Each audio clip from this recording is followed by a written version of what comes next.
welcome to Convo Fango. Today we are talking about Antlers with director Scott Cooper and star Keri Russell. Yay! Hey, thank you. Hey, Hey. Fangoria.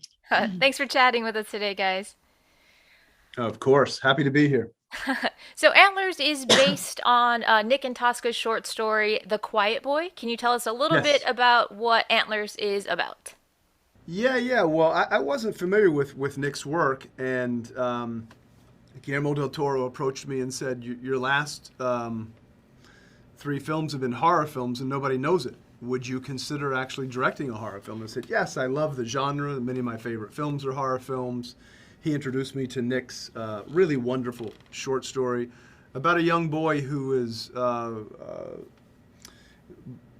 carrying the burden of, without spoiling it, far too much for a young boy his age.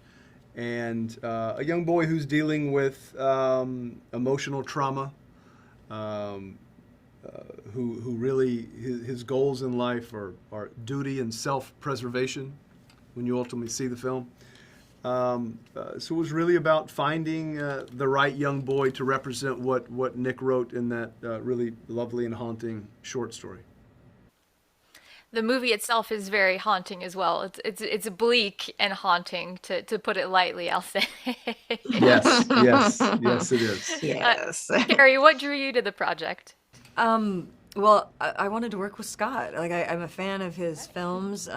Specifically, Crazy Heart, I loved, and I just thought the combination of him tackling horror or doing his version of a horror movie would be so interesting, and a little bit maybe more in my wheelhouse, how I could enter that genre, and then the cherry on top was Guillermo and all of his monster magic entering. So it was a win-win for me. We wanted to saddle Keri with horror girl problems.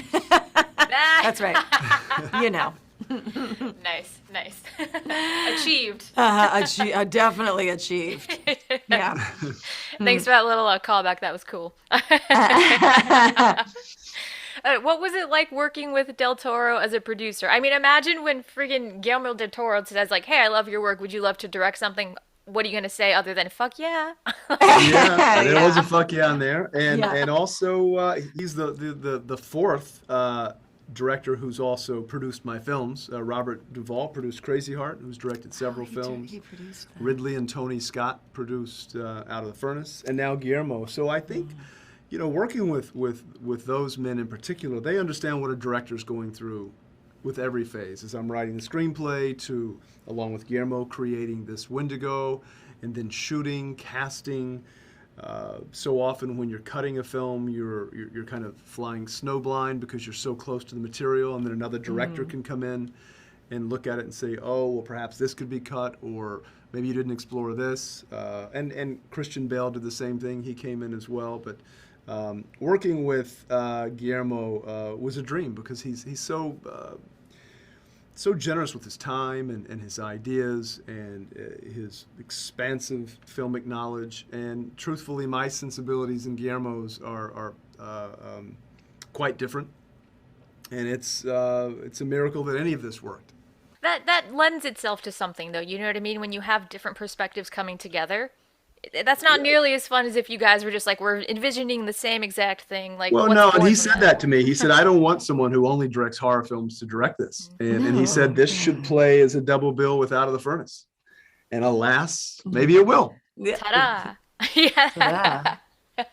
There you go. So that's a double feature suggestion for later this week for everybody Yeah. watching, Yes. right? If you can stomach that, yes. Yeah. Yeah. Get your Hollow Week going. Yes. That's right. That's right. So there's social horror, environmental horror, mythological horror at work here, but you're dealing with Native American mythology. So you actually had a consultant come on board, is that right? To kind of Yeah. This guide is the that? second film in a row in which I've dealt with Native American themes, and their issues are really, really important to me. And Grace Dillon, who is the foremost authority on the Wendigo, an indigenous professor at Portland State University, she really guided me through the whole process of what the Wendigo really represented for their culture and how it can represent so many different things at one time, that it takes on so many different forms. And in this case, it's environmental desecration, it's abuse, it's family trauma, it's grief, and it's addiction. So while it sounds like a lot on its surface, she said to me, the truth is, the Wendigo represents the pain and the misery that lives in all of us, and it eventually escapes, and you cannot escape it. It very much feels that way in the film, like all of those things, like just this rage and sorrow and just like this darkness kind of personified in this creature. Yes, Yeah. yeah. I think you're Absolutely. right. Yeah. Yeah. Keri, what was it like having a Wendigo as a co-star and like acting opposite the Wendigo in scenes? Amazing. I mean, because we have to do so much now CGI, where it's absolutely nothing, and you only get the fully realized moment when you're watching it, and when it's out in the theaters. So this was really practical and cool, because the monster, what you're seeing in the movie, I was actually getting to act with. It's incredible. It's this giant, magnificent, horrifying thing that was breathing on me. I mean, and that's sort of the beauty and the magic of Guillermo's world, is he's really like more of a puppeteer in a way. There are actual people maneuvering them and there's an actor inside of inside, them, and it takes all of these people creating it. So it's really a living thing, which is cool.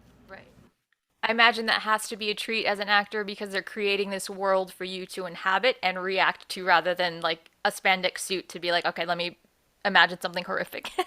Correct. It's like real time, and it's real. And even for the little kids, they got to be looking up at this thing, which was, it's scary. It's scary as shit. It's horrifying in the best possible way. Yeah. All right, guys, that's all the time we have. Thank you so much. Everyone check out Antlers in theaters October 29th.